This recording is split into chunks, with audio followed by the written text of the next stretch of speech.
Hey guys, is Bone Spear still fun in Season 2? Yep. Is it still viable with all the changes?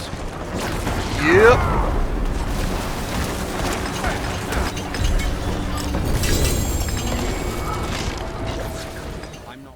Okay, so this build is based off of Chetis's guide from Diablo 4 Sanctuary. He is really good with the Bone Spear build, and I will have the link in the description. The version I'm doing is a little more entry level. It is 100 on hardcore and hardcore viable, but doesn't have all the in-game uber uniques. It's more reasonable for a more casual player, but this build goes completely into depth on what you can get if you take Bone Spear all the way. Okay guys, I want to talk about what makes this build tick these days. First we have the lidless wall. This drops off a Lord's Ear, but you use the exquisite blood. This thing has massive attack speed on it. It also has life and a lot of essence, and we want to build a lot of essence on this build. It plays a huge role in the damage. Also, with the lucky hit, while you have an active Bone Storm, hitting an enemy outside the Bone Storm has up to a 25% chance to spawn additional Bone Storm at their location, which is really nice. Also, we have Tybalt's Will, which is huge in Season 2 for regaining your resources. You compare this with Metamorphosis, your vampire skill that you get after you finish the Blood Harvest mission series, and once you kill Lord's Ear, you get your Metamorphosis. And with dodging, you get a big chunk of your resources back, and you also get a big damage boost for 4 seconds. Another one is this new ring they recently added in, Ring of the Sacrilegious Soul. This thing drops off of Varshan, the boss underneath the Tree of Whispers, or I've seen it drop a few times in the Blood Harvest. But this thing adds a lot of neat stuff for Necro. Its aspect, you automatically activate skills following equipped skills: Ray Skeleton, Corpse Explosion, and Corpse Tendrils. This is huge. The Corpse Tendrils one, you obviously want to get the lowest possible 8-second roll, so it's constantly casting this, so you get your damage boost from your Corpse Tendrils aspect. Okay, real quick too, I want to show you how you use Metamorphosis and Tybalt's Will to get your resources back really fast when there's no monsters around for you to kill. And all you have to do is dodge, and you get a big chunk of your resources back. Okay, let's talk about the main aspects that make this build work and get up and running with large amounts of damage. First, your actual key node here, Ossified Essence. Your bone scales deal 0.5% increased damage for each point of essence you have above 50 upon cast. The Serration aspect also makes it a multiplier for your crit damage that's above 50 essence as well. So you want to keep this on your amulet because it increases the roll from 30 to 40 to 45 to 60. And this is a more multiplier that is always in effect. So this is going to be your biggest damage boost for Bone Spear. Okay, so our next two aspects can be either on your gloves or your weapon, it doesn't really matter. But next you want your splintering. What this does is just makes the splinters coming back from your Bone Spear, it makes the enemies vulnerable. Now it does add a little bit of damage, but it's not a more multiplier, it's just additive. It adds 54% damage in this case.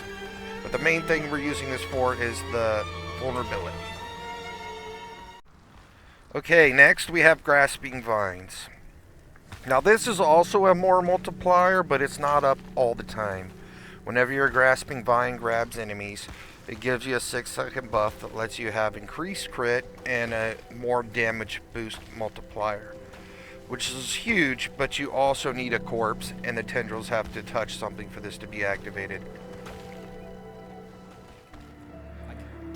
Okay, so our main juice for this build, when you have tons of monsters and you constantly have essence that's always adding in and gives you all the resources you need to clear non-stop, this node right here, Grim Harvest, is where it all comes from. Every time you consume a corpse, you generate 6 essence. And then the last and final mandatory aspect I use until you're able to get all that really good stuff like your Shaco and your perfectly rolled amulet, and you get to like 50% asset cost reduction. This is the best route to go because this also keeps your Bone Storm going permanently. So every time your Bone Storm, it consumes up to 8 corpses to increase its duration up to 10 seconds. So you're constantly creating corpses and it's constantly consuming it, giving you 6 essence every time. So as long as you got monsters, that Bone Storm's going to keep going and your essence stays full. This is huge, and this aspect is called Osseous. Now this is probably one of the best starting out ones, and you know, it's not just keeping the Bone Storm up all the time. It does damage, and it goes around you, and it also increases your crit by 20% while it's up. And you also leave behind your mini storms with the lidless wall. So yeah, this is a really great combo, and I also like to use a wand too, starting out for the extra 15% lucky hit chance. You know, bringing your Bone Spear up a little bit higher to around 68. So, you know, we're using a lot of corpses. We got the Bone Storm consuming corpses, we have our ring casting corpse explosion, and also tendrils. So you also, not only for every monster that you create a corpse, you also want to generate extra, so we also have points in your hued flesh, your lucky hit, your damage has a chance, a 12% chance to create a corpse at the target's location. So you also have corpses coming from this, not only the monsters, and this also helps on bosses as well. You know, you're constantly spawning corpses on bosses when you don't have all the monsters there to kill. Okay, so the rest of the aspects are pretty much optional, and they're defensive, pretty much to your taste, however you want to use it. Like boots, my favorite one's that gives you 20% movement speed as long as you haven't been hit. There's other things like the unstoppable one you can use so you can run through enemies. Another one of my favorites, because I am hardcore, is Disobedience. I want tons of armor, and Bone Spear hits a lot, so I'm always generating lots of armor. Also, too, Deathless Visage. This thing drops all the time. Every Necro has this helm. It's great for Bone Spear. I mean, obviously you want a Shaco, but not everybody has a Shaco, but this is perfectly fine. This is a great helmet for Bone Spear. You know, it adds a little extra AoE damage, adds crit damage, and more essence, which we need. And you see, I don't have the highest roll. I wish I had a 20 roll, so I could get even more juice off of my ossified essence.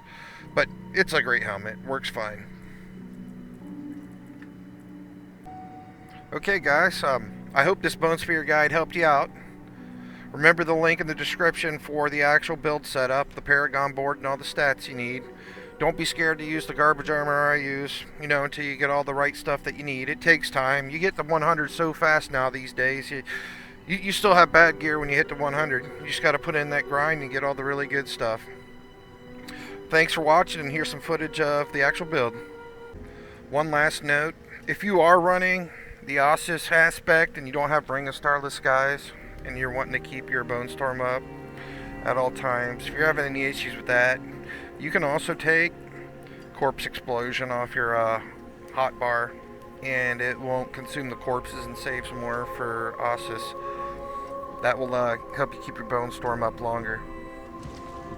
Also too, Jadis' guide, that could update and change at any time, and he will, even if this guide is out of season, he may be updating this into further season. It's also pinned up at the top for Bone Spear guides in the Diablo 4 Sanctuary Discord.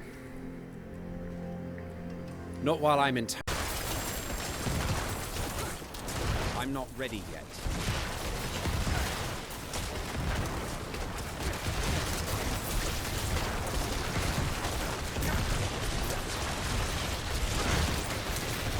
I need more time.